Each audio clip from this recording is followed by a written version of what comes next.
விஜயிடம் நேரில் கடிதம். அதிர்ச்சியில் தவேக நிர்வாகிகள். தமிழக சட்டசபை தேர்தல் வரும் வியாழக்கிழமை நடக்கிறது. திமுக, அதிமுக, தவேக, நாம் தமிழர் என 4 முனை போட்டி நிலவும் நிலையில் யார் வெற்றி பெறுவார் என்பது தொடர்பாக தேர்தலுக்கு முந்தைய கருத்து கணிப்புகளும் பல்வேறு தரமாக வெளியாகி வருகிறது. இதில் இந்திய அரசியல் ஜனநாயக யுத்தியல் அமைப்பானது நேற்றைய முன்தினம் சட்டமன்ற தேர்தல் தொடர்பாக கருத்து கணிப்பு முடிவுகளை வெளியிட்டுள்ளதாம். அந்த வகையில் பார்த்தால் தமிழக சட்டமன்ற தேர்தலுக்கு இன்னும் ஒரு வார கூடம் இல்லை. வரும் வியாழக்கிழமை தேர்தல் நடைபெற இருக்கிறது. தேர்தலுக்கு சில நாட்கள் இருப்பதால் அரசியல் கட்சிகள் அனல் பறக்க பிரச்சாரத்தில் ஈடுபட்டு வருகின்றனர். தமிழக சட்டமன்ற தேர்தலில் இந்த முறை 4 முனை போட்டி நிலவுகிறது. திமுக தலைமையிலான கூட்டணி, அதிமுக, பாஜக கூட்டணி, விஜயின் தவேக, நாம் தமிழர் கட்சி என 4 முனை போட்டி நிலவி வருகிறது. இதில் விஜயும் நாம் தமிழர் கட்சியும் தனித்து போட்டியிடுகிறார்கள். மேலும் அது மட்டுமில்லாமல் விஜயின் வருகையால் இந்த தேர்தலில் என்ன மாதிரியான தாக்கம் ஏற்படும் என்றும் அவர் பிரிக்கப் போகும் ஓட்டுகள் யாருடையது என்பது குறித்தும் அரசியல் விமர்சகர்கள் பெரும் விவாதத்தையே நடத்தி வருகிறார்கள். ஆளும் கட்சியாக உள்ள திமுக தனது சாதனைகளை பட்டியலிட்டு ஆட்சியை தக்க வைக்க தீவிர பிரச்சாரத்தில் ஈடுபட்டு வருகிறது. அதே நேரத்தில் அதிமுக இழந்த ஆட்சியை மீட்க வியூகம் வகுத்தும் வருகிறது. விஜயும் தவேக ஆட்சியை பிடிக்கும் என்று பேசி வருகிறார். கடுமையான போட்டி நிலவுவதால் இந்த முறை ஆட்சியை பிடிக்கப் போவது யார் என்ற எதிர்பார்ப்பு இந்திய அரசியலில் பல்வேறு தாக்கத்தை ஏற்படுத்தி வருகிறது. இதற்கிடையே பார்த்தால் பல்வேறு செய்தி நிறுவனங்களும் கருத்து கணிப்பு முடிவுகளை அவ்வவ்வாறு வெளியிட்டும் வருகின்றனர்.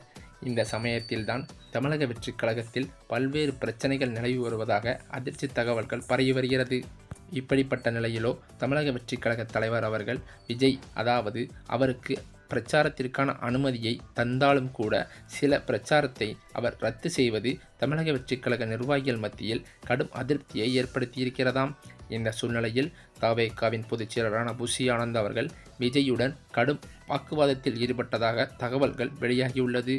அந்த வகையில் அவர் அவரது ஆதரவாளருடன் தவேக தலைவர் விஜயுடன் கடும் வாக்குவாதத்தில் ஈடுபட்டதுடன் அந்த கட்சியை விட்டே விலக முடிவெடுத்து விட்டதாகவும் அதிர்ச்சி தகவல்கள் வெளியாகி வருகின்றன. இந்த தகவலானது தமிழக வெற்றிக் கழக தொண்டர்களிடையே பெரும் அதிருப்தியை ஏற்படுத்தியிருக்கிறது. மேலும் அது மட்டுமில்லாமல் அவர் இதுவரை நடத்தியிருக்கும் தேர்தல் பிரச்சாரம் மற்றும் ரோட் ஷோவானது மக்கள் மத்தியில் அந்த அளவிற்கு பேரெடுக்கவில்லை என்றாலும் இனிமேலும் அவர் இந்த ஒரு வார காலத்திற்கு நல்ல முறையில் பிரச்சாரம் செய்ய வேண்டும் என்று தமிழக வெற்றிக் கழகத்தின் தலைமை வட்டாரத்தில் அவருக்கு அறிவுரை கூறியுள்ளதாகவும் தகவல்கள் வெளிவந்து கொண்டிருக்கிறது.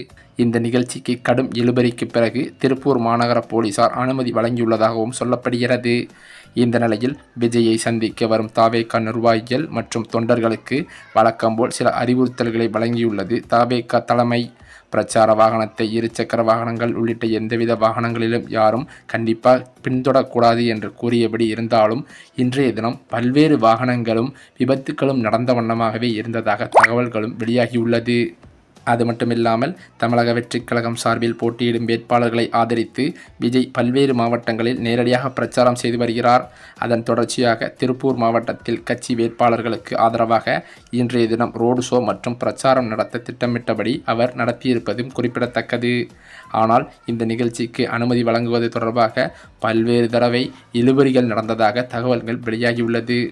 தமிழ்நாட்டின் சட்டப்பேரவை தேர்தலுக்கு இன்னும் 9 நாட்கள் மட்டுமே மீதமுள்ள நிலையில் நாளுக்கு நாள் தேர்தல் சம்பந்தமான ஃபீவரானது அதிகரித்து கொண்டே வருகிறது. ஏற்கனவே 3 மாதங்களில் தேர்தல்கள் நடந்து முடிந்துள்ள நிலையில் வரும் 23ஆம் தேதி தமிழகத்தில் சட்டமன்ற தேர்தல் நடக்க உள்ளது. இதனையடுத்து அரசியல் கட்சி தலைவர்கள் தங்களது பரப்புரைகளை தீவிரப்படுத்தி வருவதும் குறிப்பிடத்தக்கது. இந்த நிலையில்தான் நேற்றைய தினமோ பரப்புரையில் முதல்வர் மு.க. ஸ்டாலின் பேசும்போது காலை பிடித்தோமா, வாரி வெட்டோமா, அடுத்ததாக ஒரு காலை நோக்கி போவோமா, இவ்வளவுதான் எடப்பாடி பழனிசாமியின் வாழ்க்கை சுருக்கம் என்றும் இந்த 3இல் அவருடைய மொத்த அரசியல் வாழ்க்கையும் அடங்கிவிடும் என கடும் விமர்சனத்தை முன்வைத்ததும் குறிப்பிடத்தக்கது. மேலும் அது மட்டுமில்லாமல் இந்த தேர்தல் ஃபீவரை அதிகப்படுத்தும் வகையில் தற்போது கருத்து கணிப்பு முடிவுகளும் பல்வேறு விதங்களாக வெளியேறி வருவதும் குறிப்பிடத்தக்கது. தமிழக வெற்றிக் கழகத்தின் தலைவரும் நடிகருமான விஜயின் மனைவி சங்கீதா வரும் ஏப்ரல் 20ஆம் தேதி செய்தியாளர்களை சந்திக்கப் போவதாக பரவிய தகவல்கள் முற்றிலும் வதந்தி என அவரது தரப்பிலிருந்து தற்போது விளக்கம் அளிக்கப்பட்டுள்ளதாக சொல்லப்படுகிறது. நடிகர் விஜய் மற்றும் சங்கீதா இடையே விவாகரத்து தொடர்பான மனு செங்கல்பட்டு குடும்ப நீதிமன்றத்தில் நிலுவையில் இருக்கும் நிலையில் ஏப்ரல் 20ஆம் தேதி நடிகர் விஜய் நேரில் ஆஜராக வேண்டும் என நீதிமன்றம் ஏற்கனவே உத்தரவிட்டுள்ளது. இதன் காரணத்தினால் அன்றைய தினம் சங்கீதா ஆதாரங்களுடன் செய்தியாளர்களை சந்திப்பார் என சமூக வலைதளங்களில் பரபரப்பாக பேசப்பட்டதும் குறிப்பிடத்தக்கது. ஆனால் விஜய் தரப்பில் நடத்தப்பட்ட சமரச பேச்சுவார்த்தையை தொடர்ந்து அவர் இந்த முடிவை மாற்றிக்கொண்டதாகவும் கூறப்படும் நிலையில் தற்போது வரை அத்தகைய செய்தியாளர் சந்திப்பு எதுவும் திட்டமிடப்படவில்லை என திட்டவட்டமாக தெரிவிக்கப்பட்டுள்ளதாக சொல்லப்படுகிறது. மேலும் அது மட்டுமில்லாமல் இந்த தகவலிலிருந்து வெளியே தெரிய இருப்பது என்னவென்றால் விஜய்க்கும் சங்கீதாவுக்குமான பிரச்சனையானது சுமூகமாக முடியவில்லை என்றும் விவாகரத்து கண்டிப்பான முறையில் சங்கீதா கோருவார் என்றும் அவரது தரப்பில் தகவல்கள் வெளியாகியுள்ளது. அது மட்டுமில்லாமல் சங்கீதா விஜய் இடையேயான விவாகரத்து பிரச்சனையானது புதாகரமாக வெடிப்பதற்கு இன்னும் அதிக நாட்களில் இல்லை என்றும் அவரது தரப்பில் தெரியப்படுத்தப்பட்டுள்ளது. இந்த சூழ்நிலையில்தான் தமிழ்நாட்டின் வருகின்ற சட்டமன்ற தேர்தலுக்கான கருத்து கணிப்பு முடிவுகள் அதிர்ச்சியை ஏற்படுத்தும் வகையில் வெளியாகி வருவது. தமிழக சட்டமன்ற தேர்தல் களம் இறுதிக்கட்டத்தை எட்டியுள்ள நிலையில் தமிழக வெற்றிக் கழகத்தின் வேட்பாளர் ஒருவர் அதிமுக பொதுச் செயலரான எடப்பாடி பழனிசாமியிடம் விலை போய்விட்டதாக எழுந்துள்ள புகார் அரசியல் வட்டாரத்தில் பெரும் அதிர்வலைகளை ஏற்படுத்தியிருக்கிறது.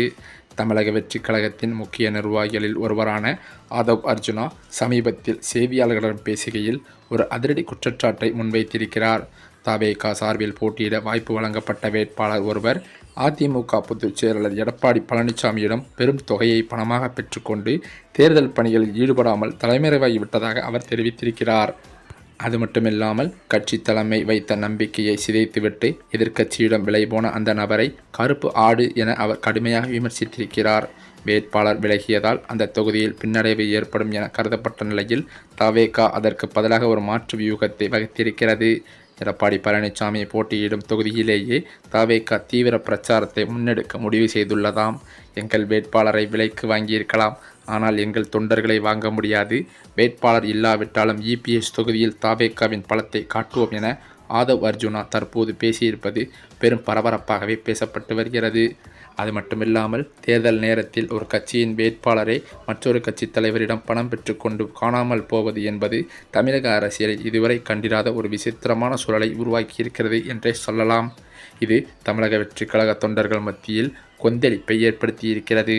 இந்த நிலையிலோ காரைக்குடியில் மக்கள் சந்திப்பு பிரச்சாரத்தை நடத்திய விஜய் அவர்கள் பேசாமல் போயிருப்பது பல நிர்வாகிகள் மற்றும் பொதுமக்களிடையே கடும் அதிருப்தியை ஏற்படுத்தியுள்ளது.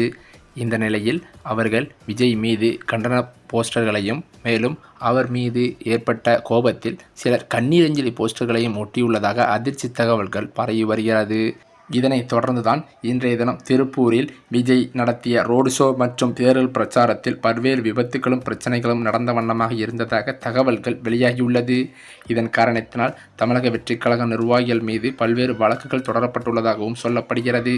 இதன் காரணத்தினால் நமக்கும் ஏதாவது ஆபத்து வந்துவிடுமோ என்று எண்ணிய புஷி ஆனந்த் அவர்கள் தமிழக வெற்றிக் கழகத்தை விட்டு விலக முடிவெடுத்திருப்பதாக அவரது ஆதரவாளர்கள் மத்தியில் பேச்சுக்கள் அடிபடுகிறது. அது மட்டுமில்லாமல் தன்னுடைய வேட்பாளர் மனுவை அவர் வாபஸ் பெறுவதற்கும் அவர் ஆலோசனை செய்திருப்பதாக சொல்லப்படுகிறது. இந்த தகவலறிந்த தமிழக வெற்றிக் கழக தலைவர் விஜய் அவர்கள் கடும் அப்செட்டில் இருந்து வருவதாகவும் இதற்கடுத்து என்னவென்று செய்வதே தெரியாமல் அவர் குழம்பி போயிருப்பதாகவுமே சொல்லப்படுகிறது.